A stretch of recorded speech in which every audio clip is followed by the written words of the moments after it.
Dictation start होगी 5 second बाद। Yes भाइयों व बहनों, धनादि जड़ वस्तुएं हमारी हैं और हमारे लिए आवश्यक है यह भाव मनुष्य को मन से ही उठा लेना चाहिए। मनुष्य को कभी भी उत्पाती विनाशशील वस्तुओं का आश्रय नहीं लेना चाहिए। उत्पाती विनाशशील वस्तुओं का आश्रय लेना, उनकी अधीनता स्वीकार करना, योग मार्ग, ज्ञान मार्ग और भक्ति मार्ग तीनों ही मार्गों में महान बाधा है। उत्पाती विनाशशील वस्तुओं को प्राप्त करके अपने बड़प्पन का अनुभव करना ही उनके अधीन होना है। सद्गुण सदाचार सत्य है और दुर्गुण दुराचार असत्य है। असत्य की तो सत्ता नहीं होती और सत्य का भी कभी अभाव नहीं होता। उत्पाती विनाशशील असत्य का संग करने के कारण ही सत्य प्रकट नहीं होता। अस्वाभाविक दुर्गुण दुराचार का त्याग कर दे तो सद्गुण सदाचार स्वतः सिद्ध है। जड़ वस्तुएं बदलती और आती जाती है, जबकि आत्मा कभी नहीं बदलती और सदैव ज्यों की त्यों रहती है। केवल प्रकृति के अंश को पकड़ने से यह सर्वथा स्वाधीन होते हुए भी पराधीन हो जाती है और जन्म मरण के बंधन से बंध जाती है। पाई पैराचेज। आध्यात्मिक उन्नति में सांसारिक वस्तु योग्यता आदि की बिल्कुल आवश्यकता नहीं है। जड़ता से संबंध विच्छेद करने पर ही चिन्मयता की प्राप्ति होती है।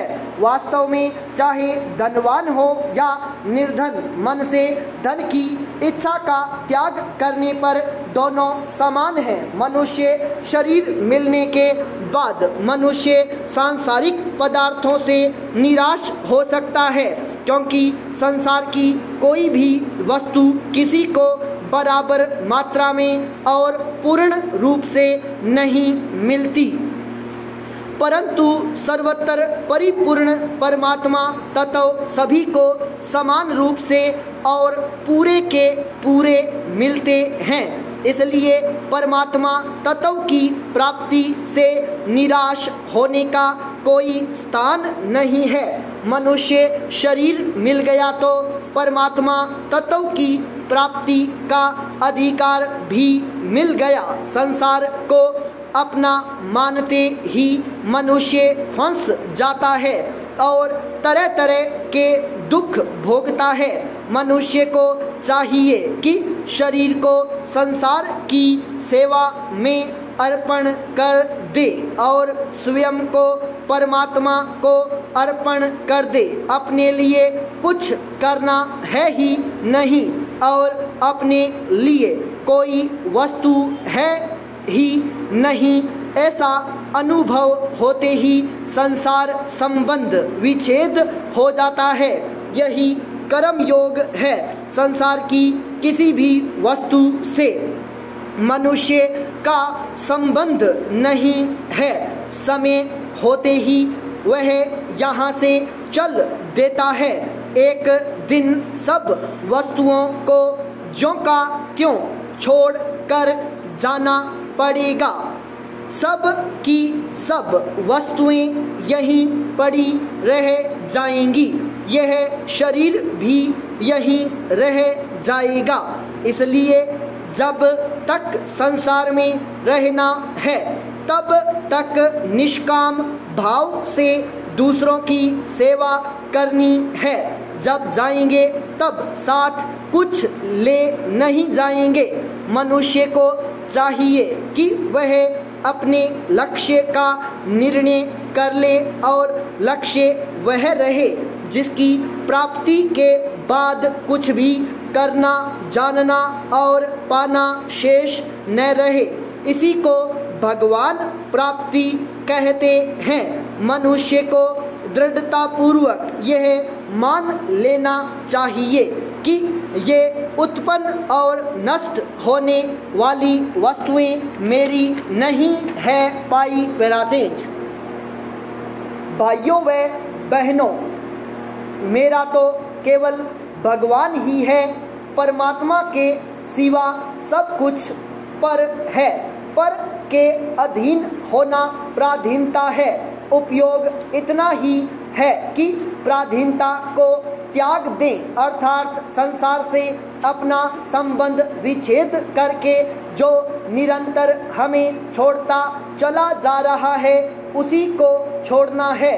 और यही साधना है। जो सदा से विमुख है वह संसार से ही विमुख होता है, और जो सदा से सम्मुख है वह परमात्मा तत्व के ही सम्मुख होता है। मनुष्य संसार में यह अपना है और यह अपना नहीं है, इस प्रकार दो विभाग किए हुए हैं।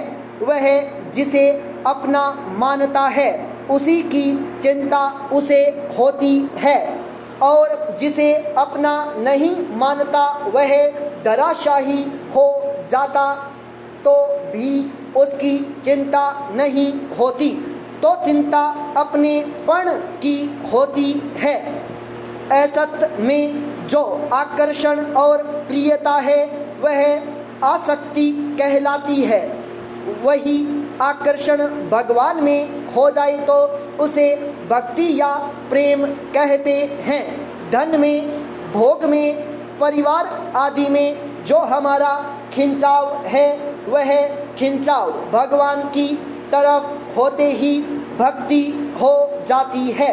वास्तव में अपने में भक्ति का संस्कार भगवान का खिंचाव स्वतः है, पर असत से संबंध जोड़ने से असत की ओर खिंचाव हो गया। लक्ष्य की प्राप्ति होने पर असत का खिंचाव मिट जाता है। पाई पैरासेज।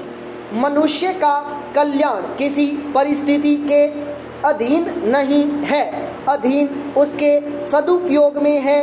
कैसी ही प्रतिकूल परिस्थितियां क्यों न हो, उसमें वह अपना कल्याण कर सकता है। संसार में ऐसी कोई भी परिस्थिति नहीं है कि जिसमें जीव का कल्याण न हो सकता हो, कारण कि परमात्मा किसी भी परिस्थिति में कम या अधिक समीप या दूर नहीं है, अपितु प्रत्येक परिस्थिति में समान रूप से विद्यमान है। हमारे सामने चाहे जैसी परिस्थिति, अवस्था, देश, काल, व्यक्ति, वस्तु आदि आए, वह सब की सब परमात्मा की प्राप्ति में साधन सामग्री है। यदि मनुष्य उसका सदुपयोग करने की विद्या सीख जाए तो फिर उसका कल्याण निश्चित है।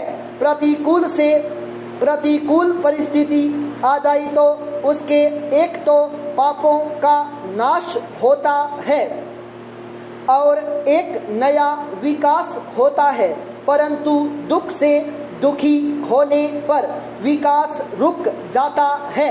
सुख आने पर तो साधन में बाधा आ सकती है, पर दुख आने पर बाधा आ ही नहीं सकती, क्योंकि दुख अटकाने वाला नहीं है।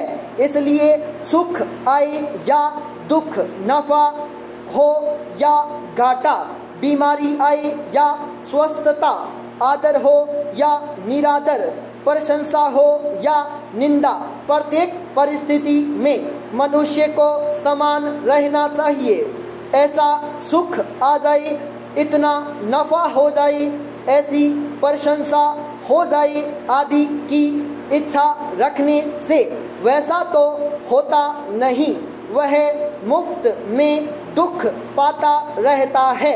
सुखदायी परिस्थिति में सुखी होना भी भोग है और दुखदायी परिस्थिति में दुखी होना भी भोग है, परंतु दोनों परिस्थितियों में सदुपयोग किया जाए तो भोग नहीं होगा। अधिक योग होगा, अर्थात उसके द्वारा परमात्मा से संबंध हो जाएगा। भोगी व्यक्ति योगी नहीं हो सकता। स्टॉप।